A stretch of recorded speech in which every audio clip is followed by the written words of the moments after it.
A female spy had been hiding on the roof for over an hour in order to steal classified information. But the enemy woman below simply refused to leave. As time slowly passed, the spy's strength began to fade. Sweat covered her face, and it became harder and harder to hold her position. Just as she was reaching her limit, the woman below suddenly began crying while thinking about her family. It seemed she had no intention of leaving anytime soon. The spy's body was already pushed to the edge. A large drop of sweat formed on the tip of her nose. Realizing the danger, she didn't dare move a muscle. But what she feared most still happened. The drop of sweat fell. It landed directly on the table below. The spy instantly froze, barely daring to breathe. Fortunately, the woman glanced at the droplet and assumed it was one of her own tears.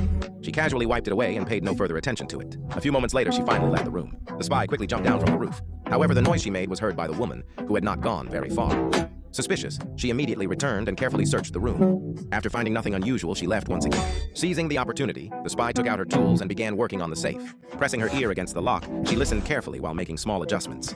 Before long, the safe clicked open. Inside were highly confidential documents. The spy removed a camera and photographed every page one by one. After finishing, she carefully returned all the documents to their original positions, leaving no obvious signs that anyone had touched them. At that moment, the woman returned after tending to a wound. Fortunately, the spy had already slipped out of the room. When the woman entered, she noticed a thin layer of dust on the table. She touched it with her finger and paused thoughtfully. Then she slowly looked up toward the roof. After finding nothing suspicious, she dismissed the feeling and went about her business, completely unaware that the secret documents had already been copied.